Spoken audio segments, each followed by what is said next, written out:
Un saludo muy especial a cada uno de ustedes, mis queridos hermanos y hermanas de la Iglesia de la Universidad Adventista de Colombia. Quiero agradecer a Dios la oportunidad que nos da de podernos reunir en este sábado que es el Día del Señor. Y también quiero agradecer a ustedes la invitación que me han hecho a esta servidora para poder compartir con ustedes y que juntos estudiemos la palabra de Dios en este Día del Señor. Amigos, tengo gratos recuerdos de Colombia. Recuerdo el año pasado un programa que realizó la División Interamericana, un programa en el cual llevó a varias predicadoras a Colombia, a un programa evangelístico. Y nunca olvidaré a la iglesia Las Violetas. Sí, una iglesia que robó mi corazón, en la cual estuve varias noches predicando la palabra y conociendo a gente hermosa de Colombia, comiendo comida deliciosa colombiana, y espero antes de morir e ir al cielo, poder volver a estar con ustedes muy pronto. Un saludo muy especial, un abrazo cariñoso para cada uno de ustedes. Y les agradezco porque en este momento ustedes están encendiendo pantallas o están presentes o están en tu casa o en el lugar donde te encuentres. Pero tú estás abriendo la puerta a la voz del Señor. Porque hoy es el Señor el que hablará a través de esta servidora. Quiero pedirles que ahí donde están, inclinen el rostro para invocar la presencia de nuestro Dios. Amado y bendito Padre que estás en los cielos, gracias Señor por este sábado maravilloso. Gracias porque cada semana tú alientas nuestro espíritu, tú nos reanimas, tú nos llenas Señor con tu Espíritu Santo y nos confirmas que tú nos creaste y nos redimiste y muy pronto regresarás por nosotros. Bendice esta programación, bendice el estudio de tu palabra, bendice a cada mujer, caballero, joven y niño que están sintonizando este programa y que al escuchar hoy tu voz, al leer tu palabra, mi Padre bendito, tú puedas poner en nuestro corazón así el querer como el hacer por tu buena voluntad. Abre nuestra mente y permite que podamos ser sensibles a tu voz. Guárdanos del mal, Señor. Aparta cualquier distracción y sigue con nosotros. Bendice tu palabra en el nombre bendito de Cristo Jesús. Amén. Amigos queridos, se ha preparado una programación muy linda y quiero felicitar y quiero agradecer a toda la administración de la Universidad Adventista de Colombia, por supuesto al pastor y su familia, porque ellos han estado pendientes en esta pandemia del alimento y del crecimiento espiritual de todos los miembros. Y amigos queridos, no es ajeno a ustedes que estamos en una pandemia mundial. Sí, nadie se lo esperaba, nadie sabía lo que venía. No estábamos preparados, ni los países desarrollados estaban preparados ante una situación como la que estamos viviendo en el 2020. Y desde el mes de marzo hasta la fecha, hemos visto situaciones que nos han dolido el corazón. Hemos vivido crisis, amigos. Sí, dentro y fuera de la iglesia. Hemos visto cómo personas bajan al descanso, personas que sufren, personas que todavía tenemos en hospitales, sufriendo en cuidados intensivos. Hemos visto también muchos de nuestros amigos que están perdiendo el empleo. Y esto lo han denominado una crisis de tipo mundial. Sí, mis amigos. Pero cuando nosotros vemos las señales previas a la segunda venida de Cristo, vemos que esto ya el Señor Jesucristo lo había anunciado, que en los últimos tiempos serán tiempos peligrosos, sí, y habrán muchas situaciones que nos harán sufrir. El amor de muchos se enfriará y habrán terremotos, habrá guerra, habrá rumores de guerra y habrá pestes.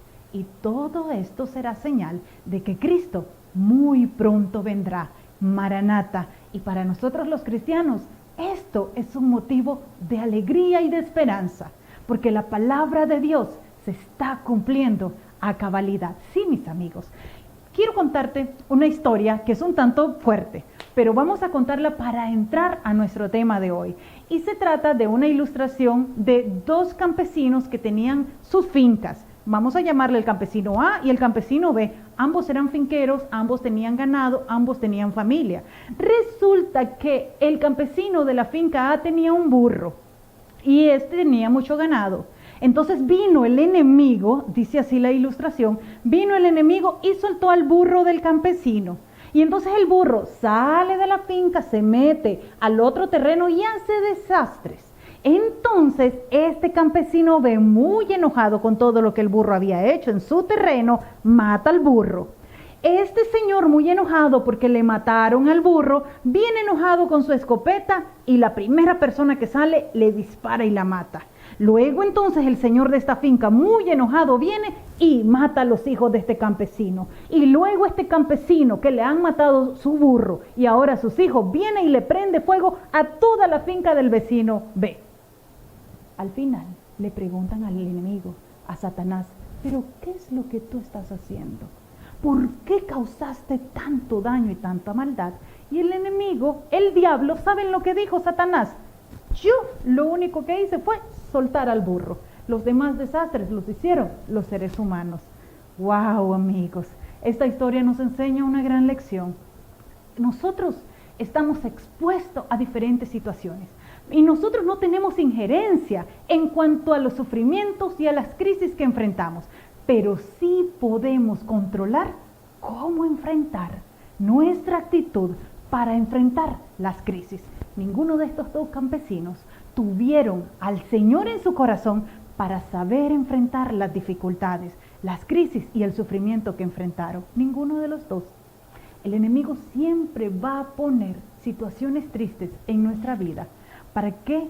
Para que nosotros actuemos sin confianza en nuestro Dios. Y eso es muy triste. Entonces, cuando hablamos de crisis, y me encanta porque ese es el tema que ustedes han escogido para el día de hoy, siervos de Dios en crisis. Y amigos, a los hijos de Dios, a los siervos de Dios, a las personas que creen en Dios, que le entregamos nuestra vida a Dios y que somos fieles a Dios, también nos ocurren crisis. Oh sí, mis amigos, no estamos exentos. ¿Pero qué significa una crisis? Pues bien, la definición en el diccionario dice que es un cambio relevante y repentino del curso normal de la vida. Las crisis designan un cambio abrupto y traumático en la vida de las personas, incluso en la salud, en la situación económica e incluso política de un lugar. Son los eventos sorpresivos e inesperados que ponen en peligro tus intereses, tu seguridad y cuya solución es indefinida. Oigan qué interesante, pero si nosotros buscamos el significado de la palabra crisis en chino, oigan qué interesante, ¿y cuántas los obtenemos aquí? En China dice que la palabra crisis proviene de dos raíces, ¿sí? De dos raíces, amigos, y que la primera raíz es wei y significa peligro. Hay un peligro. La crisis es porque estamos enfrentando un peligro. Pero la segunda raíz de la palabra es ji y eso significa oportunidad. Oigan, qué lindo significado, amigos. Es decir, que hay un peligro, una crisis es un peligro que vamos a enfrentar inesperado, pero que también se presenta una oportunidad para ¿qué? Para crecer, una oportunidad para aprender, una oportunidad para ayudar, una oportunidad para ser mejores personas. Oh, sí. Y entonces en eso nosotros tenemos que pedirle al Señor que nos ayude a tener una actitud conforme a su voluntad y enfrentar las crisis de mejor manera como siervos de Dios. Amigos, quiero que abramos la Biblia en Hebreos 10, 35 al 39. Por favor, busca tu Biblia, Hebreos 10, del 35 al 39. Y oigan qué lindo estos versículos, amigos. Ustedes debieran de subrayarlo. Yo lo tengo en mi Biblia. Repítele todos los días. Cuando estés en un problema, cuando a tus hijos repíteselo. Y entonces dice ahí, no perdáis pues vuestra confianza. En pandemia, en desempleo, en hambre, en sufrimiento, en viudez ante la muerte. No perdáis vuestra confianza que tiene una gran recompensa. Pues os es necesaria la paciencia. Oiga, y esto el Señor le habla a sus hijos, a ti y a mí. Es necesaria la paciencia para que habiendo hecho la voluntad de Dios, obtengáis la promesa. Oigan, miren qué lindo estos versículos. Porque aún un poco, y el que ha de venir vendrá, y no tardará, mas el justo vivirá por fe. Pero si retrocede, no agradará a mi alma. Si retrocedes, no agradará a mi alma. Pero nosotros, dice aquí el apóstol, pero nosotros, tú y yo, tu familia y mi familia, no somos de los que retrocedemos. Claro que no. Para perdición, no, sino de los que tienen fe para preservar nuestra alma. ¡Qué lindo mensaje, mis amigos! un poco más, y el que ha de venir vendrá y no tardará. Pero tú y yo no somos de los que retrocedemos, no. Nosotros somos de los que con fe haremos la voluntad de Dios y seguimos adelante.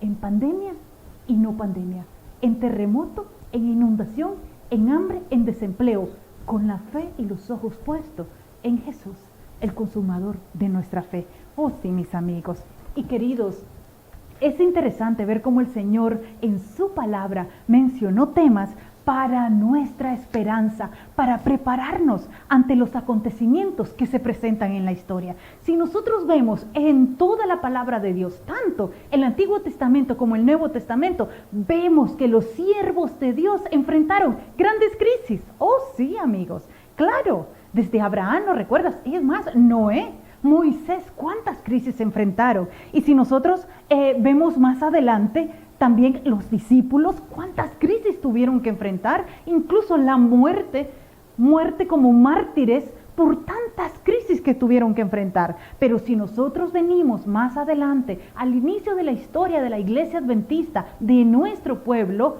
nosotros podemos ver que surge la Iglesia Adventista como resultado de una crisis y del gran chasco.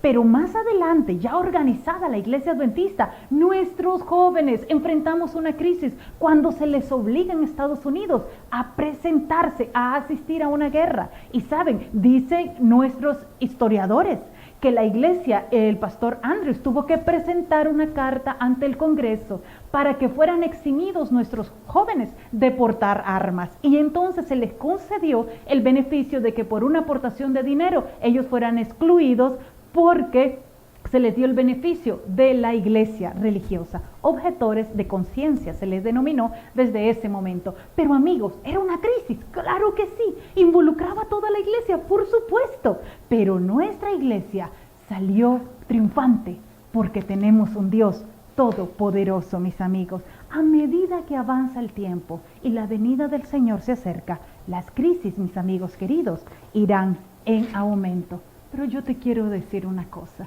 el Señor promete, tu agua y tu pan y tu agua estarán seguras. Qué lindo, mis amigos, tener la seguridad de que yo estoy contigo todos los días hasta el fin del mundo. Qué hermosas esas maravillosas promesas. Y es en el tiempo de crisis que nosotros debemos de recordar, repetir en casa esas promesas de nuestro Dios para que nuestros hijos, nuestra familia, pongan sus ojos en nuestro Padre Celestial. Quiero que estudiemos en esta mañana, vamos a abrir nuestra Biblia, el libro de Ruth, por favor, porque aquí yo quiero que nos identifiquemos, sí, siervas queridas y siervos de Dios, de la Iglesia, de la Universidad de Colombia. Quiero que ustedes por favor abran el libro de Ruth y aquí aparece una familia con la cual tú y yo nos vamos a identificar. Oh sí, mis amigos. Y entonces aquí aparece el versículo del capítulo 1, el versículo 1, y vamos a leer juntos. Abre tu Biblia y dice: aconteció en los días que gobernaban los jueces, era el tiempo de los jueces, que hubo hambre en toda la tierra. Y un hombre de Belén de Judá, del pueblo de Israel, amigos, que estaban viviendo en Belén de Judá, fue a vivir en los campos de Moab, con su mujer y sus 2 hijos. Aquel hombre se llamaba Elimelec y su mujer Noemí. Los nombres de sus hijos eran Malón y Kelión, efrateos de Belén de Judá. Llegaron pues a los campos de Moab y se quedaron allí. Hasta ahí vamos a quedar en este momento. Y te quiero decir una cosa. Elimelec, su nombre significa Dios es rey. Y su esposa Noemí significa, su nombre es dulce. Entonces, amigos, vamos a hablar de esta familia. Es un hombre cristiano. Estaba viviendo una crisis, sí, porque en su tierra no había alimento, la tierra no estaba produciendo y estaba seca, estaba árida. Y entonces este hombre, pensando en su familia, como buen siervo de Dios, como hombre temeroso de Dios, decide con su familia ir entonces a vivir a Moab. Oh, sí. Miren qué interesante, y aquí yo quiero exaltar a estos caballeros que me están escuchando. Hay hombres que cuando están en crisis piensan en el bienestar de su familia. Aquí podemos ver que Elimelec es un hombre que pensaba en su familia. En cambio, hay otros hombres que piensan en ellos mismos. y que cuando deciden tomar una decisión, por ejemplo, hay algunos hogares que han sido fragmentados porque el esposo se tiene que ir a Estados Unidos o a España y deja a su familia. Elimelec no fue de esos. Elimelec fue de los hombres que nos vamos todos juntos porque aquí estamos sufriendo y andamos buscando algo mejor para su familia. Él le procuraba la mejoría de su familia. Y yo quiero felicitar a esos hombres que hoy están aquí como sacerdotes de su hogar y que se preocupan por el bienestar, por la salud emocional, por la salud espiritual, la salud física de toda su familia. De ese tipo era Elimelec. Pero algo interesante, cuando él decide ir a Moab, él sabía que Moab era una tierra de la cual Dios había indicado que no nos debíamos de relacionar con ese tipo de personas. Se les había dado una indicación. ¿Por qué? Porque Moab representaba placer, representaba pecado, representaba idolatría, pero al mismo tiempo Moab era un lugar próspero, un lugar que ofrecía alimento, que ofrecía bienestar, buena posición económica. ¡Qué interesante! Ahora, si nosotros vemos la situación de esta familia, es una situación de crisis. Están en una crisis y aquí entonces este padre de familia decide irse con toda su familia, su esposa y sus 2 hijos a este lugar. Vámonos juntos, porque adoramos a Dios, estamos en crisis, pero nos vamos juntos. No voy a abandonar a mi familia en la crisis. Qué lindo. Ahora yo te pregunto, en ninguna parte de la Biblia, y si tú lo lees más adelante, todo el libro de Ruth, te darás cuenta que en ninguna parte de la Biblia aparece que Dios le sugirió o que Dios le indicó a este caballero que debía salir de su tierra. No. Al contrario, esa situación que estaba pasando el pueblo de Israel, esa escasez de comida, era una reprensión de Dios al pueblo que había abandonado a Dios. Y entonces Elimelec decide salir de esa reprensión para buscar un mejor porvenir. Noten qué interesante. Elimelec sale de esa tierra sin imaginarse que nunca más volvería a regresar. ¿Por qué, amigos? Porque la vida nadie la tiene comprada. Hoy estamos aquí escuchando este mensaje, adorando a Dios, pero no sabemos si mañana vamos a amanecer con vida. Y esto es lo que le pasó a Elimelec. Él sale creyendo que iba a regresar, que iba a volver a ver a sus amigos, que iba a volver a sus tierras, que iba a volver a sus costumbres. Y no fue así. No, nunca regresó.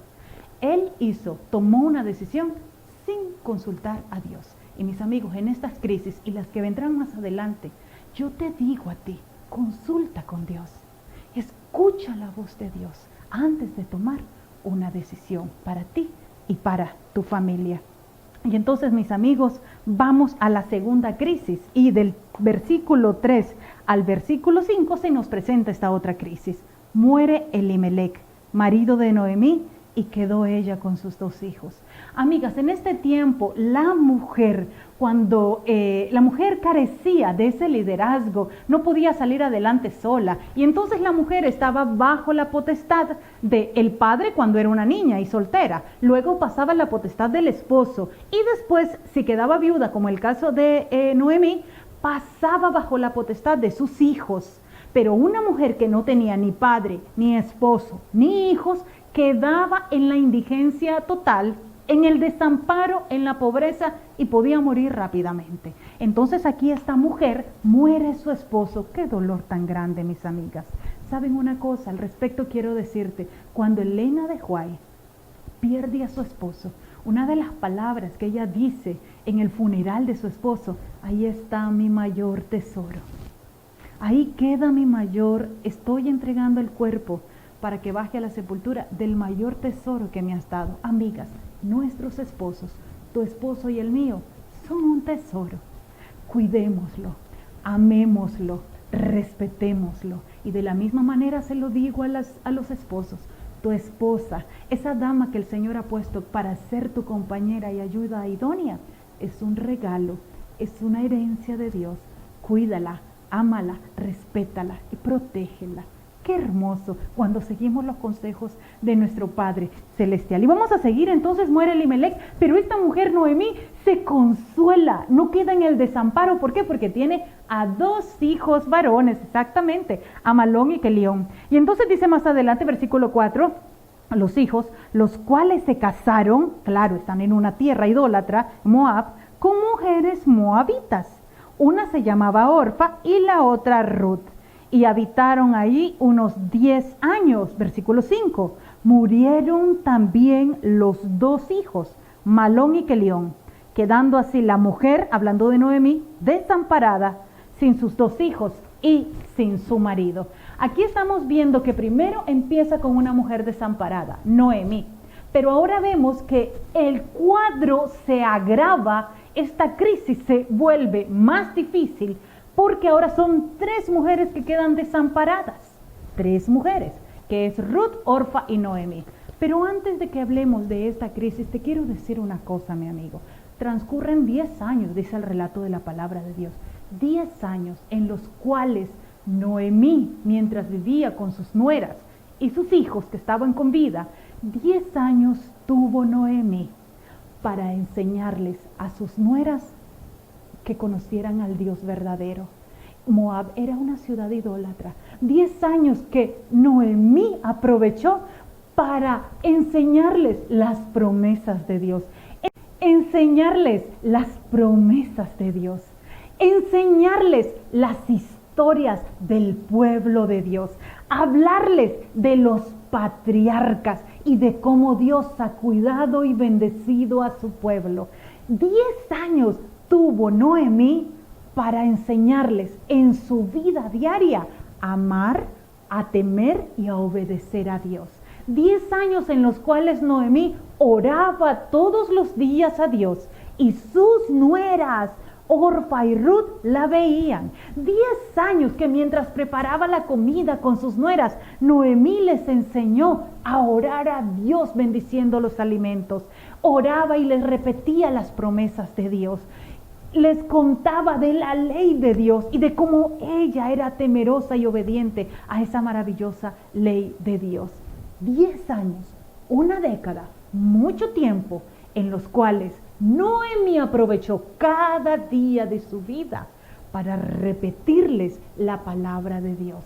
Amiga, esto es algo que abre nuestros ojos. ¿Recuerdan ustedes cuando el Señor dice, y estas palabras que yo te mando, las repetirás a tus hijos cuando se acuesten, cuando se levanten, al salir de casa, dentro de tu casa, cuando vayas por el camino y los atarás como dinteles en tu casa? Eso hemos dejado de realizar. Sí, pero Noemí lo cumplió a cabalidad. Siempre hablaba de la palabra de Dios a sus nueras, que eran como hijas. Y yo quiero felicitar a todas las suegras que aman como hijas a sus nueras. Aquí vemos un ejemplo de que no había guerra entre nueras y suegras, y esa es la voluntad de nuestro Dios. Y entonces quedamos con la gran crisis. 3 mujeres que habían amado a sus esposos, 3 mujeres que habían sido fieles a sus esposos, 3 mujeres que quedaron en el desamparo porque no tenían ni hijos, no tenían tampoco al esposo. 3 mujeres desamparadas, pobres, abandonadas. ¿Y qué es lo que ocurre, mis queridas amigas? Y entonces aquí Noemí decide decirles a sus 2 nueras, que eran como sus hijas: bueno, yo me voy a mi tierra, me voy a mi pueblo, me voy al pueblo de Israel, voy a regresar donde los míos. Claro, ella siempre se sintió extranjera, extraña ante las costumbres del pueblo de Moab. Y entonces ella decide, pero les dice: ustedes quédense aquí, aquí ustedes tienen sus costumbres, esta es su tierra, aquí están sus familiares y amigas. Aquí se nos presentan la actitud de 2 mujeres. ¿Qué es lo que ocurre? Orfa, primera, es de la que menciona la palabra de Dios, y dice aquí que Orfa decide regresar, ¿verdad? Orfa regresa, está bien, pero Ruth es una mujer, una sierva de Dios que nos enseña una gran lección. Mientras Orfa comienza a meditar, ¿y qué me espera siguiendo a esta viejecita? ¿Qué voy a obtener? Nada. ¿Hay algún beneficio? ¿Hay algún lucro? ¿Me espera algún tipo de bienestar con ella? No, al contrario, todo el futuro se veía oscuro. Y aquí en este caso, Orfa analiza la situación con mucho raciocinio y dice: definitivamente me voy a los míos. Aquí vemos un tipo de mujer, amigos, un tipo de cristiano. Es el tipo de cristiano acomodado. Oh, sí, que le gusta estar en su status quo, en su confort, que nadie lo moleste, no le gusta correr riesgo, no le gusta que lo moleste, no le gusta que lo inquieten, no le gusta que lo inviten a participar en actividades, no le gusta arriesgarse por el Señor. No, no, no, no, no. Siempre anda buscando su conveniencia, su comodidad y su bienestar. Ese es el tipo de cristianos tipo Orfa. O sí, aquí se nos están presentando dos tipos de cristianos, dos tipos de mujeres, pero vamos a ver el otro tipo de mujer que el Señor nos está plasmando como ejemplo en esta historia, el tipo de mujer tipo Ruth. Y vamos ahora a leer esas palabras tan famosas de esta sierva. Y vamos a ver aquí el capítulo 1 a partir del versículo 16 y 17. Y dice, y Ruth responde, este es el otro tipo de mujer, no me ruegues que te deje y me aparte de ti, porque a donde quiera que tú vayas, yo iré. Oigan qué lindo. El lema de nuestro quinquenio en la Iglesia Adventista para este nuevo quinquenio es yo iré. Sí, en Colombia, en Nicaragua, Costa Rica, en todos los lugares de Interamérica y del mundo entero, la Iglesia Adventista, estamos cumpliendo con este mandato. Yo iré a testificar, yo iré a evangelizar, yo iré a predicar, yo iré a servir, yo iré. ¿Saben qué? Estas palabras ya Ruth las había dicho. Donde quiera que tú vayas, yo iré. Y dice, y donde quiera que tú vivas, viviré. Tu pueblo será mi pueblo. Tu Dios será mi Dios. Donde tú mueras, moriré yo. Y allí seré sepultada. Y traiga Jehová sobre mí el peor de los castigos. Si no es que solo la muerte hará separación entre tú y yo. Esas son las palabras más solemnes, agradables que pudo emitir un verdadero siervo de Dios. Amigos queridos, las personas, los cristianos, las mujeres, los jóvenes, tipo Ruth, son aquellas personas que confían en Dios, que conocen a Dios, que dependen sus decisiones de Dios. Y no sé qué es lo que me depara el futuro, pero yo voy contigo a la tierra que Dios ha establecido para nosotros. Esta mujer tipo Ruth es la que sale de su status quo, es la que sale de su comodidad y decide ir a donde Dios la mande, que te envía a lugares difíciles para predicar la palabra, para ayudar al más necesitado, para llamar a una amiga. Es más fácil estar en tu casa, pero aquí ella decide arriesgarse por Dios, por ese Dios que había conocido a través de su suegra Noemi. Qué lindo, mis amigas, tipo Ruth. Estas mujeres son las que aceptan cargos en la iglesia. Este tipo de siervos, tipo Ruth, son los que están dispuestos siempre a apoyar al pastor, los que están dispuestos a traer visitas a la campaña evangelística, los que llaman por teléfono y le dicen al pastor, pastor, me acaba de salir un estudio bíblico, pastor, hay una visita que tenemos que ir a hacer porque alguien está enfermo. Estas personas tipo Ruth son los cristianos que el Señor necesita para ir y decir, yo iré donde Dios me mande. ¡Qué lindo! Eso es lo que el Señor necesita en este tiempo de crisis. Los tipo Orfa, no, el Señor no los necesita. Los que necesita Dios, los que Dios va a bendecir doblemente, son a las personas tipo Ruth, a los siervos tipo Ruth, que en las crisis, ellos se sacrifican por el bienestar de los demás. Y ahora quiero decirte una cosa.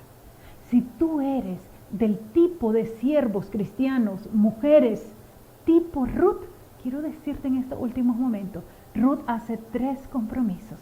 Sí, 3 compromisos hace Ruth. Y el primer compromiso que hace Ruth es con Dios. Oigan, qué interesante. Amiga, amigo que me estás escuchando, nosotros cada día de nuestra vida tenemos que hacer un pacto y un compromiso con nuestro Dios. ¿Sabías que Ruth no había conocido a Dios por experiencia propia? Lo había conocido a través de la vida de su suegra Noemi. Pero en este momento ella decide arriesgarse y hacer un pacto con Dios y decir, ahora yo en esta crisis no sé dónde voy, no conozco las costumbres de ese pueblo, no conozco a la gente de ese pueblo, pero yo quiero conocerte, Señor, experimentar a Dios en experiencia propia. Y es en las crisis, amigos, es en las dificultades, es en la prueba donde todos nosotros crecemos espiritualmente, porque dependemos de Dios, aprendemos a conocernos, nos acercamos más a Dios. Y esto es lo que Ruth está aquí experimentando. Hace un compromiso con su Dios, lo toma en cuenta en su vida. En cada decisión decide depender de ese Dios. No sé a dónde voy, pero si tú vas conmigo, yo iré, dice ella. Ella se siente en ese momento con el deseo de cumplir la voluntad de un Dios que todavía no había experimentado en experiencia propia, valga la redundancia. Y te quiero decir una cosa, ¿cómo se debió haber sentido Noemí al ver a su nuera, casi su hija, que toma en cuenta a Dios en sus decisiones? ¡Qué hermoso! Tu Dios será mi Dios. Amigos, qué lindo que tus hijos, que las personas que nos conozcan, al ver en nosotros a Cristo reflejado en nuestra vida, pudieran decirnos, tu Dios será mi Dios. Que tus hijos al crecer digan, mamá, papá, yo quiero que tu Dios sea mi Dios. Eso es lo que Noemí hizo en su vida diaria en casa por 10 años. ¿Y tú qué es lo que has hecho? ¿Qué les has enseñado a tus hijos, a tus amigos, a tus vecinos? ¿Qué Dios les has mostrado? Porque aquí Noemí hizo su parte y nosotros también tenemos que hacer la nuestra. Y entonces aquí Ruth dice su pacto, y el primer pacto es con su Dios. Y poder decir, como aquí Timoteo dice en 2 de Timoteo 1:12. Amigo, busca ese texto que es muy lindo. Y lo dijo Elena de White antes de morir, yo sé en quién he creído. Qué hermoso, mis amigos. Este es el tiempo de que tú y yo dependamos de Dios. Este es el tiempo de que tú y yo lo tomemos en cuenta en nuestras decisiones. Este es el tiempo de decir, Señor, no sé dónde voy, no sé qué va a suceder, pero confío en ti, que tú estás conmigo, que tú no me abandonarás, que tú protegerás a mi familia. Qué lindo, eso es lo que necesitamos, que tu Dios sea mi Dios, que el Dios Todopoderoso sea el Dios de nosotros en esta crisis. Amigo, vamos con el segundo compromiso. Y el segundo compromiso que hace Ruth en estas palabras valiosas es, tu pueblo será mi pueblo. Y mis amigos, aquí el Señor involucra a toda la congregación. Sí, a nuestros hermanos de iglesia, incluye al pastor, incluye a la comunidad universitaria, incluye a los administradores, a los profesores, incluye también a las personas que viven cerca de nosotros. Es una comunidad y una familia de fe. Es decir, que yo no me vuelvo cristiano como una isla solitaria. Aquí Ruth nos dice, tu pueblo será mi pueblo. ¿Y qué significa eso? Yo voy a llegar a trabajar por tu pueblo. Yo voy a llegar a respetar a tu pueblo. Yo voy a llegar a servir a ese pueblo. Y lo hace, porque en cuanto llega al pueblo, llega a trabajar. Amigos, esta es una lección para nosotros. Tenemos que hacer un compromiso, jóvenes, caballeros, damas de la iglesia, niños, maestros de niños. Que nuestro compromiso sea con el pueblo de nuestro Dios. Servirles, colaborar, ayudar, visitar y ser de bendición para el pueblo de Dios. Pero si solo espero que me vengan a mí a ayudar, amigas, estaremos actuando como Orfa. Ruth no esperó que la llegaran a servir. Ruth no esperó, es que me van a llegar a visitar.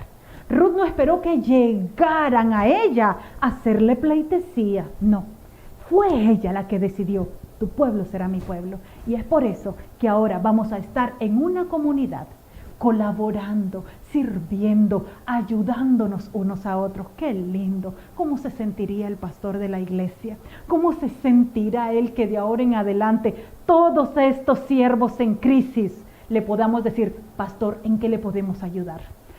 ¿Cuáles son sus planes evangelísticos? Cuente conmigo, porque su pueblo será mi pueblo. Y hay que ayudar a la iglesia del otro distrito. Pastor, ayudemos, porque su pueblo será mi pueblo. Oh, hermanos, eso es lo que el Señor quiere para ti y para mí en estos tiempos de crisis. Y ese pacto lo tenemos que cumplir con el pueblo que Dios ha designado en esta tierra. Y de esa manera muchos querrán pertenecer a este bendito pueblo de Dios. Así que seamos como Ruth y hagamos un pacto con el pueblo de Dios. Y es por eso que le dice después, donde tú vivas, yo viviré. Y donde tú mueras, moriré yo. Y que venga el peor de los castigos, dice el texto. Es decir, amigas, que si tú no sirves al Señor, a su pueblo, que si tú no colaboras con el pueblo, si no, tú no trabajas por el pueblo de Dios, si tú no sirves al pueblo de Dios, ay, amigas, la Biblia lo dice, no yo, que venga el peor de los castigos si yo no hago esto, en beneficio del pueblo de Dios. Sí, mis amigas, el tercer compromiso que ella hace es de tipo personal. Sí, mis amigas, es de tipo personal. Y aquí ella dice, entonces, yo moriré en ese lugar, yo seré sepultada, yo viviré en ese lugar. Es decir, que a futuro Ruth decide estar donde esté Noemí, en su pueblo, donde está el Señor. Amigas, y ahora este es el tipo personal. El tercer compromiso y tercer pacto tiene que ver con tus planes, con tu futuro, con tus proyectos de vida. ¿Cómo te imaginas de aquí a 5 años? Tus hijos, ¿cómo te los imaginas? Señores, caballeros, hermanos de iglesia, amigos, ¿cómo te imaginas tu relación matrimonial? Tu familia, ¿cómo te la imaginas? ¿Esa que te imaginas siendo fiel todavía al Señor? ¿Haciendo la obra? ¿Te imaginas dentro de la iglesia con tus hijos? ¿Te imaginas que tus hijos te digan y sean parte de este pueblo bendito entre todos los redimidos? ¿Te imaginas tú a futuro siendo leal al Señor, sirviendo, teniendo un grupo pequeño, predicando la palabra? ¿Te lo imaginas? Esto tiene que ver con tus proyectos de vida. ¿Dónde quieres morir? ¿Quieres morir siendo fiel al Señor o quieres morir siendo desleal a Dios? Disculpen, amigos, pero este es un pacto diario, pidiendo la unción del Espíritu Santo para que el enemigo no nos distraiga, para que el enemigo no nos lleve por otros caminos y que nuestro Padre Celestial nos ayude a enderezar nuestras veredas. Oh Señor, mira el camino que yo voy, por favor endereza mis caminos. Eso es lo que necesitamos, un compromiso personal a futuro de cómo nos queremos ver. Mis amigos, quiero terminar con Ruth 3, versículo 10. Y aquí vos hace una bendición que yo creo que se la dice a todos sus hijos y es de parte de Dios. Y dice, Jehová te bendiga. Oigan qué hermoso. Hermano, caballero, joven, señorita, Jehová te bendiga. Hijo mío, hija mía. Y tu segunda bondad ha sido mejor. Pasemos al versículo 11. Ahora pues, no temas en esta pandemia, no temas en esta crisis, pues toda la gente sabe que tú eres un hombre virtuoso, que tú eres un joven virtuoso, que tú eres una dama virtuosa. ¡Qué lindo! Y después le dice, y toda la gente sabe que tú eres una mujer virtuosa, pero antes dice, haré contigo como tú digas. Todos los anhelos de tu corazón, el Señor te los va a cumplir. Amigas queridas, en este momento yo quiero terminar ya con esto, con una visión que aparece en el Testimonios de la Iglesia, tomo 1, puedes buscarlo, es una ilustración linda que presenta de una de las visiones Elena de White, en el tomo 1 de Testimonios para la Iglesia, páginas 119 y 120. Y ella menciona, mis amigos, traje aquí 2 platos y con esto estoy terminando, y no sé si tú estás en tu casa y si tengas platos, pero valdría la pena que tú lo usaras y cada vez que veas un plato recuerda esto. Es una visión que tuvo la sierva de Dios. Y dice que en una de sus visiones él miraba a un ángel vestido de blanco con 2 platos. Uno en donde aparecían los intereses terrenales de todos los hijos de Dios. Y en el otro aparecían los intereses y pensamientos celestiales.